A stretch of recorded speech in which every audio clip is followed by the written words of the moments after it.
Hey, I'm Hollis, and welcome to the Friendly Fangirl podcast, where I nerd out on the films, shows, and video games that I encounter every week.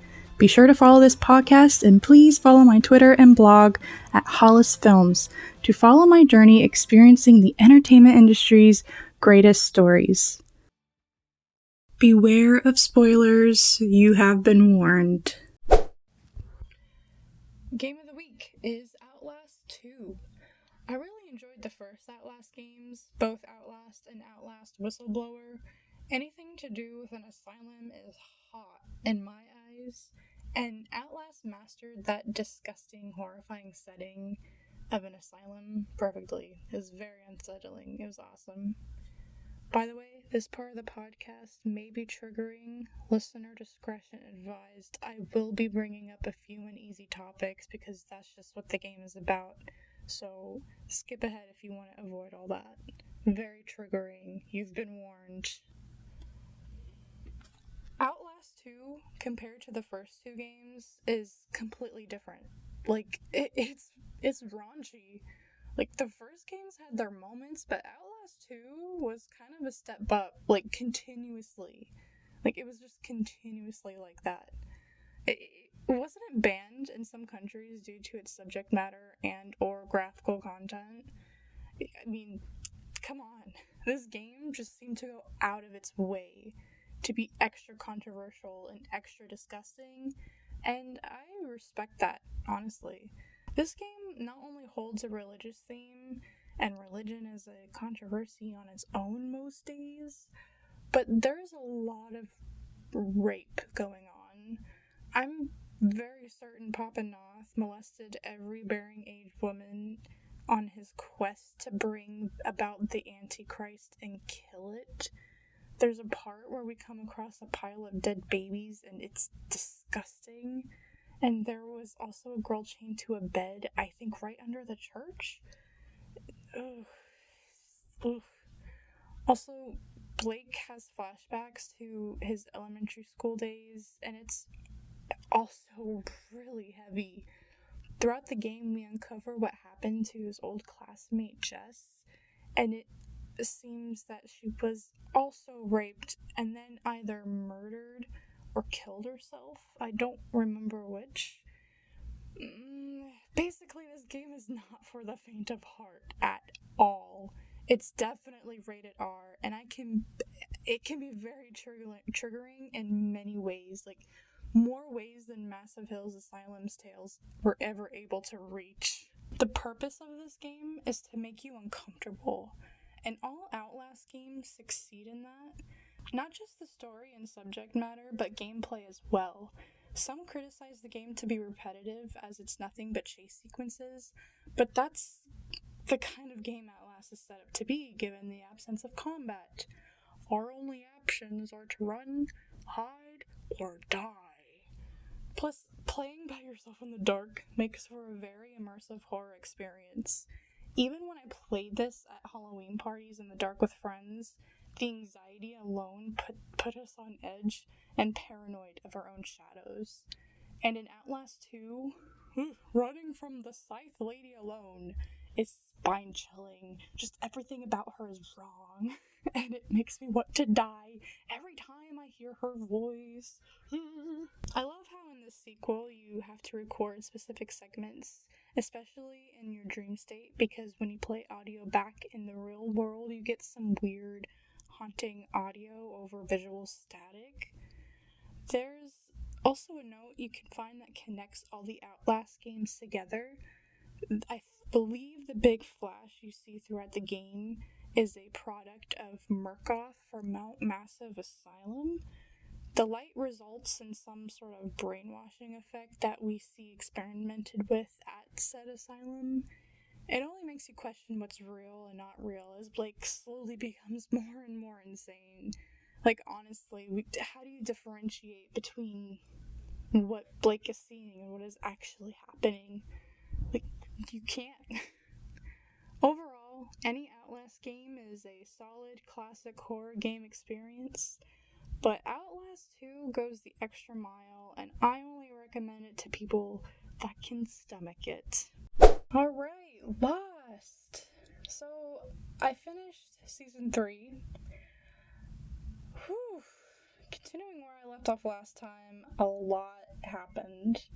There were a couple of episodes where Kate was suffering because she did all that to go back and help Jack, but it turned out it was all a waste of time and she was pretty ticked off. Like, you did that to yourself when you could have stayed on the beach with Sawyer. As Kate and Saeed led Jack and Juliet back to the beach, at first I was like, maybe they're not part of a plan and they're just trying to get home. Saeed, of course, was sus, and he's always right, as Juliet was, in fact, part of some plan, and Jack seemed to fall right into the trap. However, we've seen her whole life story through flashbacks at this point, so we at least know her motivation, and it really was no surprise that she would end up betraying Ben. However, the writers kept viewers in the dark like the other characters, so there were a few episodes where there were trust issues with Jack, like, can we still trust him? Is he corrupted? Is Juliet good or not? Is she continuously manipulating Jack? And even though I figured it was all fine, I still had moments of self-doubt, and, that's because of the writing. The writers definitely kept me on my toes, even when I thought I had it all figured out. As we got closer and closer to the finale, many bombs were being dropped. First of all, Locke's dad, he died and woke up on the island? What? And also happened to be the guy that broke Sawyer's family all those years ago. Oh my god, of course. Eye Patch Man, he is still alive somehow. In fact, I've seen him die 3 times. He already came back twice, and I'm totally looking forward to a third resurrection. Parachute Lady showed up and dropped the bomb that the oceanic plane was found and all their bodies were recovered from the wreckage in a whole other part of the world. What? Ooh. I loved Ben's flashback episode for many reasons, but Nestor Carbonell's character literally has not aged. And Jacob, what the F is Jacob? And all those questions that I just brought up, all of these bombs that were dropped, are they all connected? Probably. Am I gonna find out anytime soon? No. So I'm just gonna continuously be in the state of confusion because Lost be like that.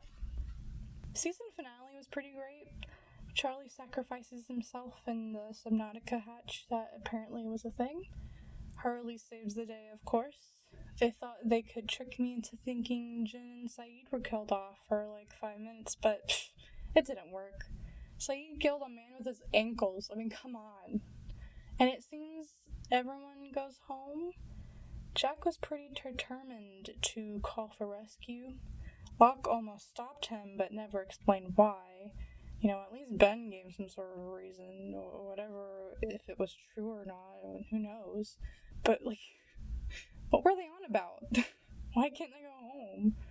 They must have been right, though, because the flashback sequences of the last 2 episodes of Jack in total ruins, sad and alone, they were revealed to actually be flash forwards. And the finale ends with him telling Kate, we have to go back. There's so much left in question about this island, so yeah, I agree. We gotta go back. Whatever that may mean. I have some favorite moments of the season, like that one time Hurley was on a spiritual, religious expedition to start that one car and go for a joyride. Him, Sawyer, Jin, and Charlie had such a great time. It was dope. In fact, just any scene with those guys brings joy and solace to my heart, with everything else going on. Like when Hurley tricks Sawyer into being a swell chap by convincing him he will be banished if he does otherwise. Or that time he completely annihilated Sawyer at ping pong. I love that one quest when Desmond dragged Charlie, Hurley, and Jin into one of his future crab expeditions. Just the fact that Jin had no idea what he was signing up for, but he was just super excited, super hyped to go camping with his best buds. Quality entertainment. They roasted marshmallows, Charlie fiddled with his guitar, Jin told a spooky story, Lost at its peak, like, honestly. Also, you know that one episode about Nikki and Paolo? That was so random. I was so taken out of the plot because I kept thinking, like, were they actually there in all those scenes, or were they just inserted into the narrative for this one episode, which ended with them being buried alive? Like, these characters were introduced and built up over episodes just for this, and it was so random. What the heck? Overall, season 3 was pretty great. Shameless plug, go check out my blog on Lost seasons 1 through 3 to catch all of my thoughts on these seasons and my overall first impression and experience of Lost. This was a crazy show. Definitely recommend it. Okay, the following audio is very raw. I did not have a proper microphone. I wanted to get my very, very first raw impressions. The movie of the week is Thor: Love and Thunder. I just want to say, to preface, before I play my initial review, this is me before seeing the movie, by the way. I'm excited for this movie. Ragnarok was a masterpiece. Taika and Thor is just the perfect mix. However, I'm very concerned that because Ragnarok was so perfect, that Thor: Love and Thunder will not be. Like, I'm very concerned that it'll be a step down, unfortunately. You know, I had a lot of hype going into Doctor Strange, and that was a bit of a letdown for different reasons, even though I did enjoy it. I don't know, MCU, not the same since Endgame, but I am excited to see Thor. I'm excited to see it, regardless. I would really appreciate if the Asgardians thing lasted a little bit, because they kind of hyped that up in Endgame, and I would just hate for him to be a part of the Guardians for 15 minutes and be like, alright, I gotta go my own way. Like, I don't want that. So, overall, trying to go in, expecting a little bit, but hoping for a lot. Ragnarok was 10 out of 10. So, Love and Thunder has some big shoes to fill. Alright, play that audio. Alright, everybody, so I am literally on my way home from the movie theater after seeing Thor: Love and Thunder, and these are my very raw thoughts. I discussed it a little bit with the friend that I went to see it with, so it's still very fresh, and if I leave some things out, sorry. My brain is all scrambled still, even after discussing it, but here are my raw thoughts. So, first of all, did it live up to Ragnarok? That was the biggest question I had going in, and my answer is no, it did not. I think if I had the choice between the two, I would always watch Ragnarok. It was just, for me, it was just the perfect movie. It was like fun. It had a lot of fun action, great humor. Goldblum, Loki, even Hulk, I think really added to that. And we were kind of missing them in this movie. It just, without them, the vibe was subtly different. So yeah. Like, the humor was still there. It didn't hit the same.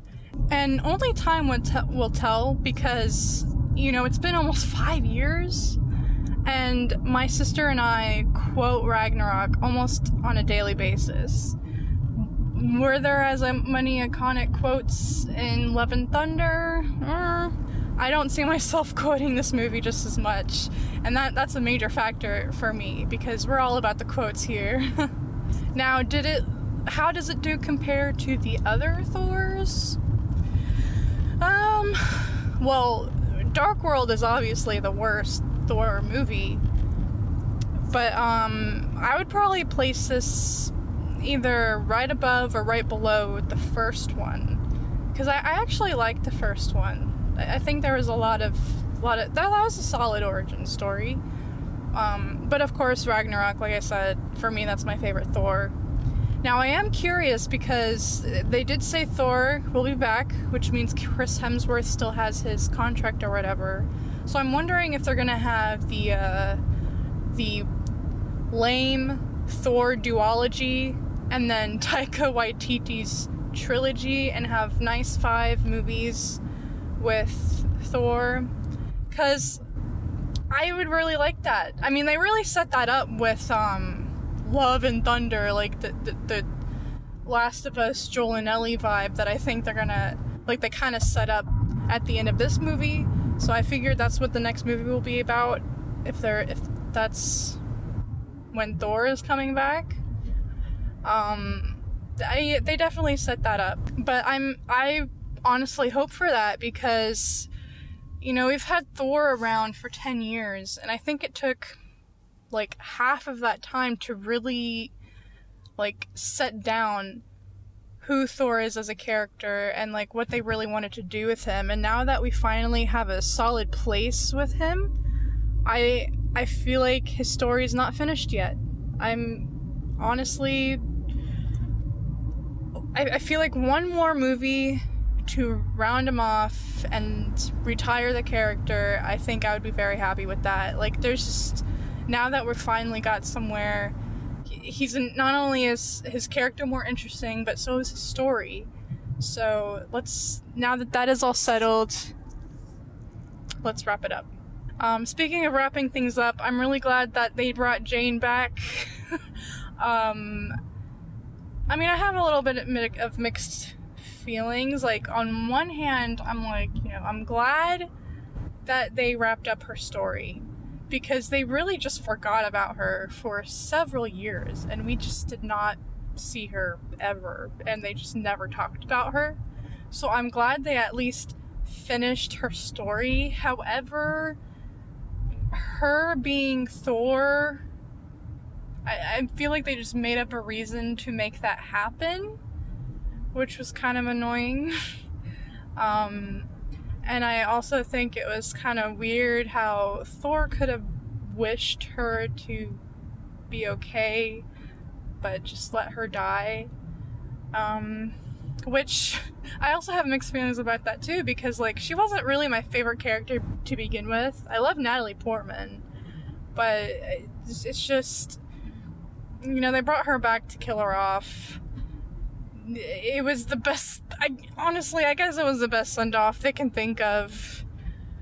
I don't know. I just have mixed feelings about it. Ultimately, I don't really care, because I was never really attached to her to begin with. I'm just glad that no matter how they did it, her story is finished, and I'm gonna take that as a win. Okay, second of all, another big concern that I had going in was how much time the Guardians of the Galaxy would have on screen.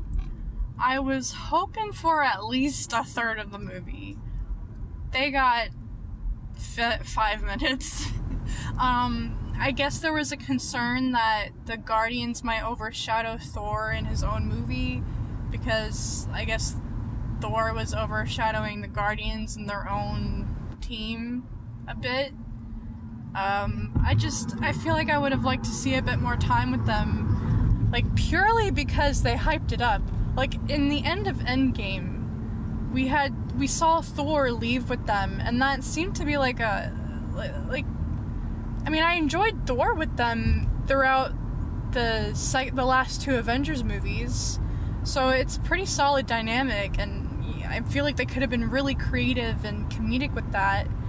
Honestly, I like Thor with the Guardians more than with Jane Foster.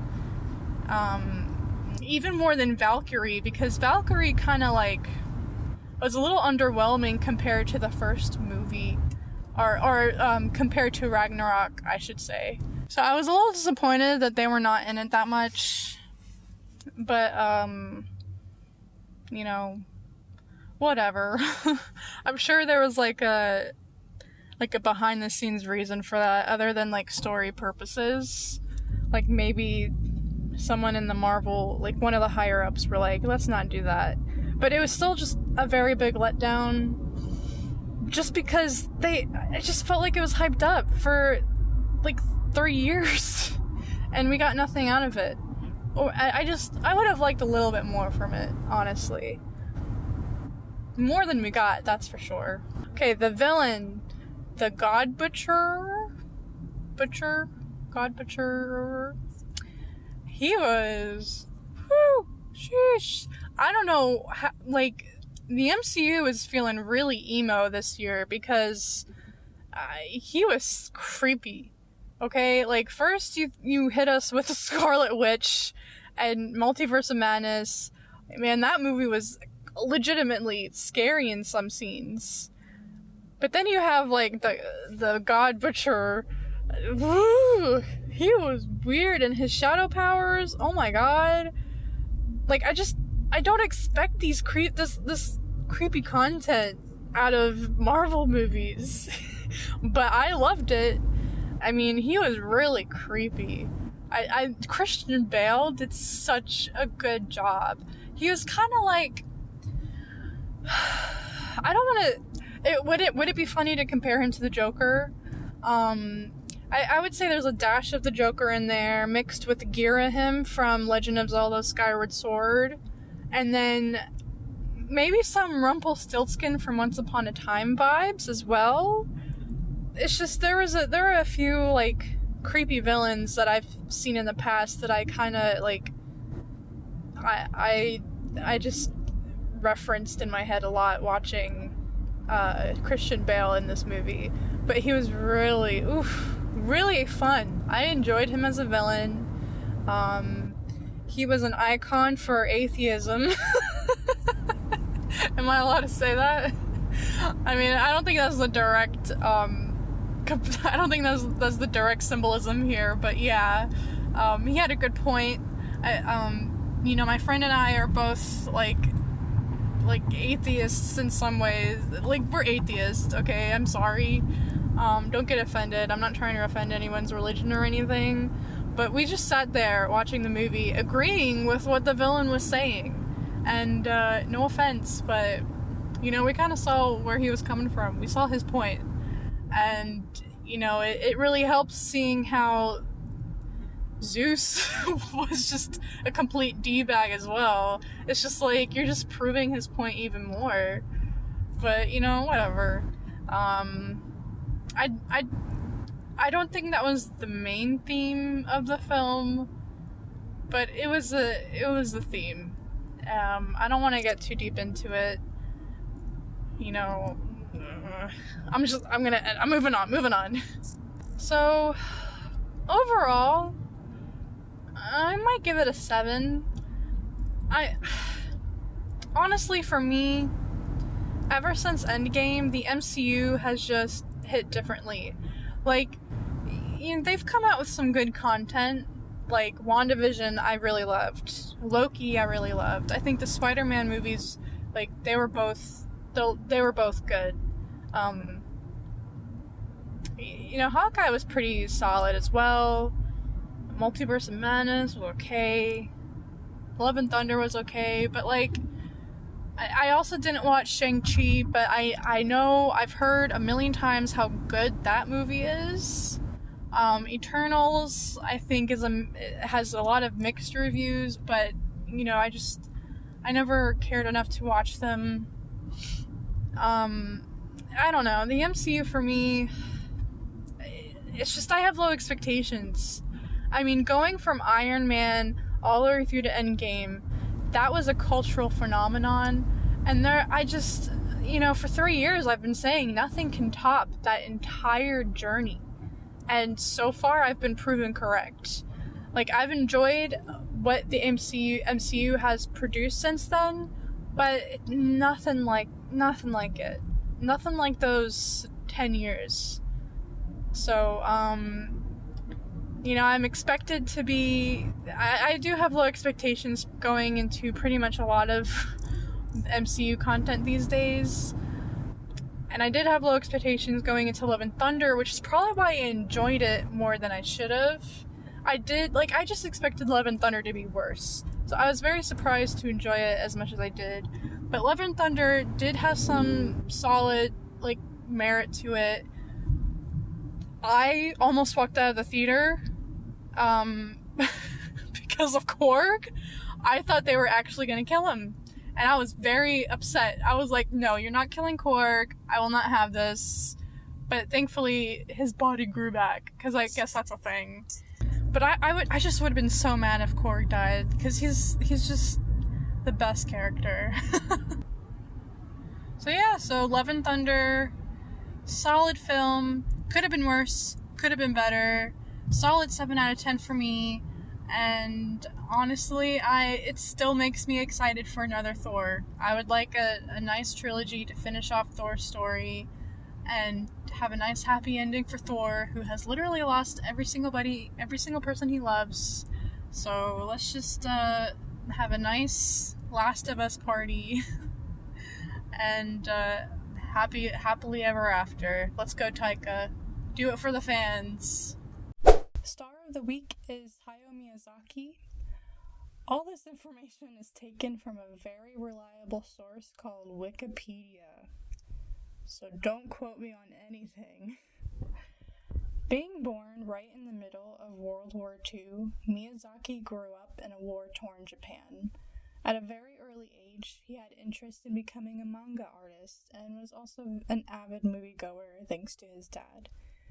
The foundations were basically set very early in his childhood, and it went on from there, especially after he gathered a particular interest in animation. So he ended up getting college degrees in political science and economics before jumping into the industry. It's just another example of how a college degree does not guarantee anything. So, checkmate modern society. Working as an artist for different anime, Miyazaki's storytelling debuted in his very own manga, People of the Desert. So even though he was destined to be the king of Ghibli, he still managed to accomplish his childhood dream in the process. In fact, after a decade later, he started his Nausicaa of the Valley of the Wind manga, which must have been an instant success because the film was released a couple years after. Still haven't seen that movie, but I know I have to. This film would become Miyazaki's breakout film and really started his golden reputation as an animator and director. Though what cemented him as a legend was co-creating Ghibli Studios. Yeah, you heard that right. It took me so long to learn this, but if you ever wondered why Ghibli and Miyazaki were a good mix, well, that's why. Of course, Ghibli has released its fair share of iconic films throughout the 80s and 90s, but some of Miyazaki's own handiwork includes Castle in the Sky, My Neighbor Totoro, Kiki's Delivery Service, Porco Rosso, Whisper of the Heart, and Princess Mononoke. The turn of the century happened, and Miyazaki reached his peak. Spirited Away is his magnum opus. It's really such a special story and a beautiful piece of art. It was nominated for so many awards, and winning most of them, including the Academy Award for Best Animated Feature, being one of 3 of Miyazaki's nominated films to win this category. I've highlighted this film in last week's podcast, mentioned it in my movie club blog, which released today, shameless plug, and I plan to release a full blog on this in the future. One of Miyazaki's best movies, one of Ghibli's best movies, and one of my favorite movies of all time, for sure. Since then, Miyazaki has directed and or written for iconic movies like Howl's Moving Castle, another masterpiece and Oscar-nominated feature, which you should definitely watch, Ponyo, Arrietty, From Up on Poppy Hill, and The Wind Rises. He's also supposedly working on a new Ghibli film called How Do You Live, but I feel like this movie was announced like forever ago, and I haven't seen anything about it. But, I'll watch it when it eventually comes out.